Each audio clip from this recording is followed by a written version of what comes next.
There is a new way to report human trafficking in the state. The Ohio Human Trafficking Hotline is now open for tips 24/7. Silver Barker has been looking into this today. Silver, how does this work? Well, Kaylee, instead of calls going to local law enforcement offices, this number connects people directly to the state's head department of criminal investigations. Experts say your action could bring victims to safety, but it may not be immediate. Often human trafficking involves links in a chain, and the goal is to remove the entire chain and not just arrest a link in the chain. University of Toledo's Dr. Celia Williamson, the executive director of Human Trafficking and Social Justice Institute, says a new tool to help achieve that goal comes through an anonymous human trafficking hotline, now available for Ohioans to report suspicious activity and help gather information for investigations.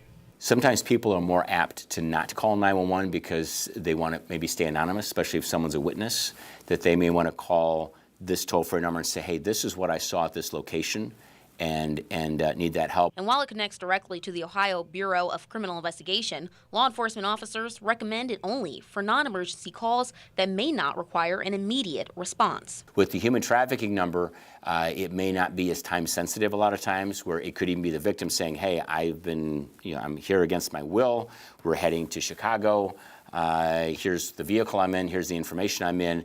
Wood County Sheriff Mark Vasilishin says BCI will then send over that information to local law enforcement, such as detectives and task forces. The Attorney General's office has all our information, and they may say, well, this is something we need to get a hold of a detective from the Wood County Sheriff's Office to follow up on this.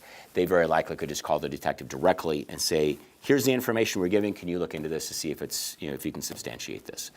Unlike the National Human Trafficking Hotline, it will not have additional resources. Williamson wants to make sure survivors aren't concerned by that. If people call the tip line looking for services, if they're survivors, then that's going to be confusing, or maybe that person then gives up, and we wouldn't want that to happen. So Now, the state's human trafficking hotline number is on your screen. That is 844-END-OHHT or 844-363-5448. Reporting, Silver Barker, WTOL 11.